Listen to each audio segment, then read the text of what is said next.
Hi all, welcome to competitive cracker. എൻ്റെ പേര് നിതീഷ് ബാലേന്ദ്രൻ.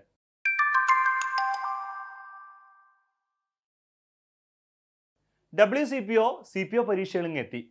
നമ്മളിന്ന് നോക്കാൻ പോകുന്നത് പോലീസ് പരീക്ഷയ്ക്ക് ചോദിക്കാവുന്ന, കോൺസ്റ്റബിൾ പരീക്ഷയ്ക്ക് ചോദിക്കാവുന്ന കുറച്ച് സ്പെഷ്യൽ ടോപ്പിക്കിലെ കുറച്ച് ചോദ്യങ്ങളാണ്. ശ്രദ്ധിക്കുക. IPC ആക്ടിലെ ചാപ്റ്ററുകളുടെ എണ്ണം. ഇന്ത്യൻ പീനൽ കോഡ്, അതാണ് IPC ആക്ടിലെ ചാപ്റ്ററുകളുടെ എണ്ണം എത്രയാണ്?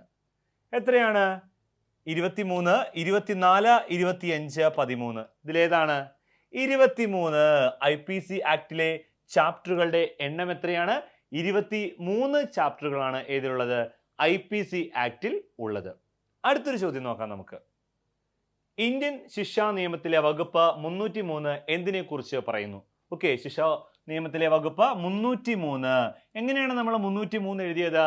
303 റിപ്പീറ്റ് ചെയ്തില്ലേ? 2 തവണ വന്നില്ലേ?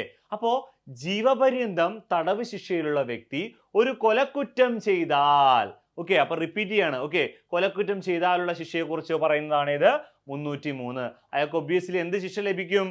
വധശിക്ഷ തന്നെ അയാൾക്ക് ലഭിക്കും. ഓക്കെ, അപ്പോ സെക്ഷൻ 303 എന്ത് പറയുന്നു? ജീവപര്യന്തം തടവ് ശിക്ഷയിലുള്ള വ്യക്തി എന്താണ്? കൊലക്കുറ്റം ചെയ്താലുള്ള ശിക്ഷയെ കുറിച്ച് പറയുന്ന വകുപ്പാണ് 303. ഇത് ഓപ്ഷനിൽ ഏതാ നോക്കിയാൽ പോരെ? നമുക്ക് നോക്കാം. ഓപ്ഷൻ എ, മനഃപൂർവ്വമല്ലാത്ത നരഹത്യക്കുള്ള ശിക്ഷ ആണോ? അതല്ല. ഓക്കെ, ഓപ്ഷൻ ബി, സ്ഥിരം കുറ്റവാളിക്കുള്ള ശിക്ഷ അതാണോ? അതുമല്ല. പിന്നെന്ത്? മൂന്നാമത്തേത്, ജീവപര്യന്തം ശിക്ഷിക്കപ്പെട്ട വ്യക്തി കൊലപാതകം ചെയ്താലുള്ള ശിക്ഷ. അതെ, നമ്മൾ പറഞ്ഞ കാര്യം അത് തന്നെയല്ലേ ഇത്. നാലാമത്തെ ഓപ്ഷൻ വെറുതെ ഒന്ന് പരിശോധിച്ചേക്കാം. നരഹത്യക്കുള്ള ശിക്ഷ അതാണോ? അല്ല, അതല്ല. അപ്പോ ഏതാണ് ശരിയായിട്ടുള്ളത്? ഓപ്ഷൻ സി ആണ് ശരിയായിട്ടുള്ളത്. ജീവപര്യന്തം ശിക്ഷിക്കപ്പെട്ട വ്യക്തി കൊലപാതകം ചെയ്താലുള്ള ശിക്ഷ കിട്ടി. അടുത്തൊരു ചോദ്യം, അതൊരു സ്റ്റേറ്റ്മെന്റ് പ്രോബ്ലം ആണ്. ശ്രദ്ധിക്കുക. ശരിയായവ തിരഞ്ഞെടുക്കുക. ഒരു സ്റ്റേറ്റ്മെന്റ് ചോദ്യം ആൻസർ ചെയ്യുമ്പോൾ എപ്പോഴും ശ്രദ്ധിക്കേണ്ട കാര്യമാണ് ശരിയായവയാണോ തെറ്റായവയാണോ തിരഞ്ഞെടുക്കേണ്ടതെന്ന്. ഓക്കെ, നോക്കാം. IPC section 300. IPC സെക്ഷൻ 300 എന്തിനെ കുറിച്ച് പറയുന്നു? കൊലപാതകത്തെ കുറിച്ച് പറയുന്നു. അത് ശരിയാണോ? അതെ, ശരിയാണ്. IPC സെക്ഷൻ 300 എന്തിനെ കുറിച്ച് പറയുന്നു? കൊലപാതകത്തെ കുറിച്ച് പറയുന്നു. Next, IPC section 376 AB. 376 AB. Okay, എയുടെ ഇത് എത്രയാണ്? നമ്മൾ ആൽഫബറ്റ് നമ്പർ എത്രയാണ്? 1. ബിയുടെ എത്രയാണ്? 2. അപ്പൊ എന്ത് കിട്ടി? 12 എന്ന് കിട്ടി. 376 12. അപ്പൊ കണക്ട് ചെയ്യാം. എങ്ങനെ?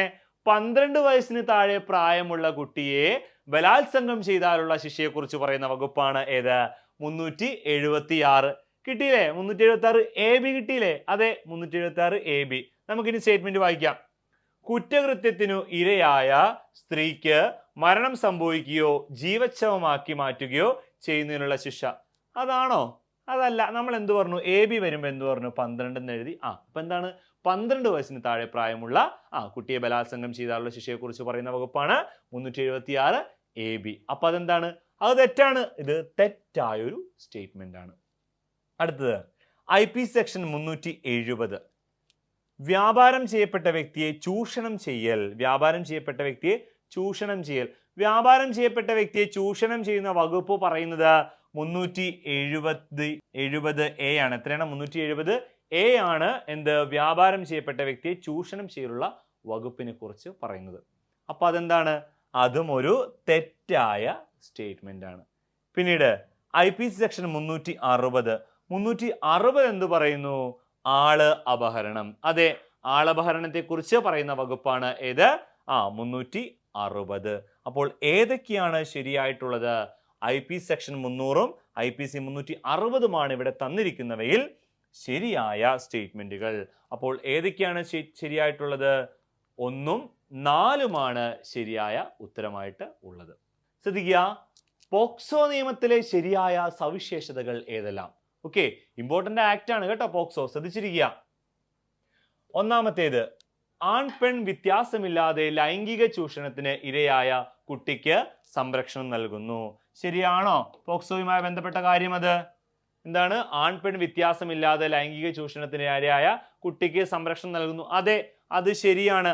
18 വയസ്സിൽ താഴെ പ്രായമുള്ള ആളുകളെയാണ് നമ്മൾ എന്ത് കുട്ടികളായിട്ട് കണക്കാക്കുന്നത്, ആൺ പെൺ വ്യത്യാസമില്ലാതെ. അപ്പൊ അവർക്കെതിരെ ചൂഷണം നൽകുന്നത് ശരിയാണ്. അത് ശരിയായ ഉത്തരമാണ്, സ്റ്റേറ്റ്മെന്റ് ആണ്. നെക്സ്റ്റ്, കുട്ടികൾക്കെതിരായ കുറ്റകൃത്യങ്ങൾ തരംതിരിച്ചുള്ള നടപടികളും ശിക്ഷയും വ്യവസ്ഥ ചെയ്യുന്നുണ്ട്. അതെ, IPC പറയുന്നുണ്ട്, IPC വകുപ്പുകളിൽ എല്ലാം പറയുന്നുണ്ട്, കൃത്യമായ ശിക്ഷകൾ പറയുന്നുണ്ട്, വകുപ്പുകളും പറയുന്നുണ്ട്, കൃത്യമായി വേർതിരിച്ച് പറയുന്നുണ്ട്. അതെ, അപ്പോൾ അതും ശരിയായ സ്റ്റേറ്റ്മെന്റ് ആണ്. മൂന്നാമത്തേത്, കുട്ടികൾക്കെതിരെയുള്ള ലൈംഗിക അതിക്രമം റിപ്പോർട്ട് ചെയ്യുന്നതിനുള്ള സമയപരിധി പ്രതിപാദിക്കുന്നില്ല. ഇല്ല, അത് ശരിയാണ്.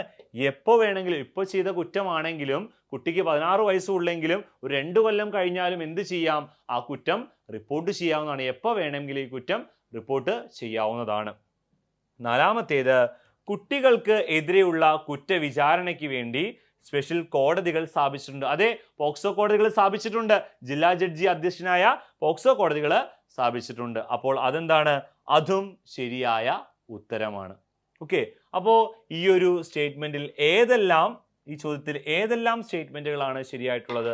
1 ശരിയാണ്, 2 ശരിയാണ്, 3 ശരിയാണ്, 4 ശരിയാണ്. അപ്പോൾ എന്താണ് ഇവയെല്ലാം? ഓപ്ഷൻ ഡി, ഇവയെല്ലാമാണ് ഇതിൽ ശരിയായ ഉത്തരം. WCPO CPO പരീക്ഷയും എത്തി. കോൺസ്റ്റബിൾ പരീക്ഷയ്ക്ക് 20 മാർക്കാണ് PSC സ്പെഷ്യൽ ടോപ്പിക്കിൽ നിന്നും ചോദിക്കുന്നത്. ഈ 20 മാർക്ക് എളുപ്പത്തിൽ എങ്ങനെ ക്രാക്ക് ചെയ്യാമെന്ന് കോമ്പറ്റീറ്റീവ് ക്രാക്കർ നിങ്ങൾക്ക് പറഞ്ഞു തരും.